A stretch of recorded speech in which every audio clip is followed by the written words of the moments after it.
Welcome back to World Crisis Radio. Webster, Tarpley in Washington, D.C. So Tarpley.net, you can see that 5-point program. What we've just gone through, this litany of dismal statistics, indicates the existence of a world economic depression of unprecedented proportions. The Bush bailout, as modified by Paulson, to attempt to first talk about buying up toxic derivatives. It's impossible, too many of them. 1.5 quadrillion, not enough money in the federal budget for 1.5 quadrillion of derivatives. But then the shift of policy later in 2008 in the fall, Paulson said, no, we can't do that. What we've got to do is hide the toxic derivatives, and we'll just try to pump some money into these banks. And then on top of that, that's the monetarist side of it. The other side, then, the Obama stimulus with the Malthusian stuff predominating, the so-called green jobs. Well, the green jobs are something you don't want. The more green jobs you have, the poorer you are, because they've all got to be subsidized. So that's going to bust your resources that way, and you get precious little for it. The stock market has now been declining for quite a while, for 4, 5, 6 weeks, and I think we've got the worst record in the stock market now since 2004. If the Dow continues to go down today, it's the worst since 2004. So the worst since 2004, the lowest since 2003, the worst since 1984. You get the idea.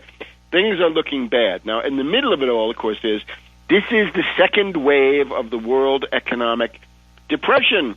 In the old days, it started in 1929 in New York. Then it went on to Austria, Germany, Eastern Europe, England in the summer of 1931. And then it came back to the U.S. in the form of the general U.S. banking panic of 32 into 33 until Franklin D. Roosevelt came on the scene and began to turn the corner. What we got this time is, of course, the panic in 2008. But as of last year, certainly by May, you were in the midst of a European banking crisis, and now we're still in that. And it's also shifting also back into the United States. Now, the other side of the coin, and we'll get to the U.S. budget, the debt ceiling, in just a minute. The other side of the coin is the bankruptcy of the weaker members of the euro. And remember, this is purely artificial. First of all, it is caused by credit default swaps. Credit default swaps, derivative speculation are the reason that there's an attack on Greek bonds and Irish bonds and Portuguese bonds and Spanish bonds. The only way you can maintain stability is to take powerful steps to restrain speculation, to bridle them, to shut them down, to put them out of business. We'll get to them in a minute.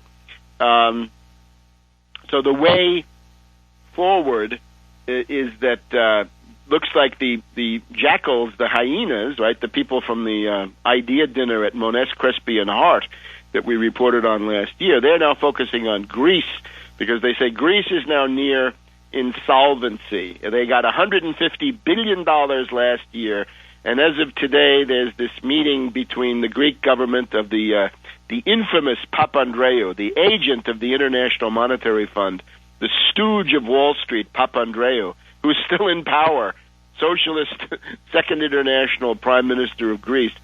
He's offering more austerity, so they're having a meeting, and as of this afternoon, the European Union, the European Central Bank, and the IMF, right, the three furies, I guess, of finance capital, have decided, these vultures have descended on Greece, and they say that they're going to finally advance $5 billion. That's a funny story because the $5 billion was part of the previous aid package, but the International Monetary Fund, without Dominique Strauss-Kahn now, since he's out, the IMF got tough and said, we won't give you your $5 billion because your austerity measures are not genocidal enough, you Greeks. So now they said, no, they're going to relent. They will give the $5 billion because otherwise Greece would go bankrupt, I guess, in July.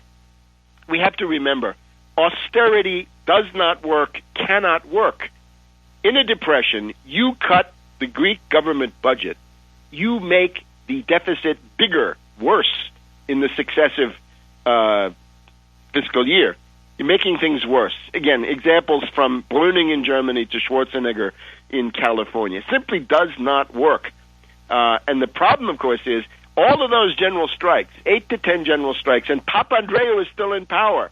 Down with Papandreou. Get him out of there. You've got to unclog this situation. And, of course, the policy recommendation for Greece, debt moratorium now. Unilateral. Tough. Cease payment on all international financial debt, interest, principal, debt service, everything else. Nix. No more. No payments. Mexico did it. Argentina did it. Brazil did it with varying results. Argentina, very good model. Study President Nestor Kirchner of Argentina. You get an idea how you can use the debt moratorium to cut your foreign debt in half. In half. Why not do it? I mean, there are some bumps along the way, but it's better than this continuous decline and continuous strangulation of the great Greek people by these international finance hyenas. So therefore, you've got to do that. Now, some Greece is a small country. Yeah, look at Costa Rica. They've done it. Iceland is more or less doing it. Countries that are much smaller than Greece are also doing it. And why don't you create a debtors club, right? Since they call it Club Med, right? All right, fine, the European Club Med. Let's have a debtors club. Let's have a club of the outsiders, right? The wretched of the earth, if you will. But, of course, they're not. The Greeks, the Portuguese, the Spanish, the Irish, maybe the Italians can join, right? There might be some Easterners, right, in the Baltics might want to join. A debtors club, because, of course, the creditors are organized in the Club of London and the Club of Paris. You need a debtors club to say, you're organized, guess what, we're organized too. You're the syndicate, we have a syndicate. You're a cartel, we have a cartel. And our policy is, we can't pay. So cut those debts and wipe out all the derivatives. That's got to be the key demand. This is different from what you had in the 1980s when you had the Mexican and then later the Brazilian debt moratoria. So people in Greece, you got to start studying Latin America in particular, but also other countries. I remember meeting in Rome some decades back, with Colonel Taki Menson of Ghana, who said he had been the information minister in a government in Ghana that had tried to do a debt moratorium, and the U.S. immediately undercut them. He was the Ghana ambassador in Rome. So this is the idea. You got to look at the experience of the world in terms of not paying, and you can't pay because paying is a physical impossibility. It can't be done. It doesn't matter what genocidal austerity measures you implement. It cannot be done, and more loans cannot be the answer. Another $40 billion just makes things worse. You've essentially got to say those debts are a mass of fictitious capital. They are illegitimate.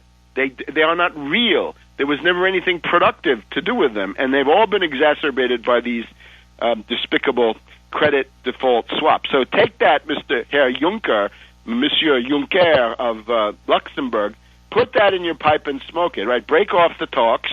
We'll talk to you next week, maybe, and we'll tell you whether we're going to pay 40% or 30% of this debt, and see how low you can go, and maybe have the Portuguese and the Spanish in a race to see who can get this down.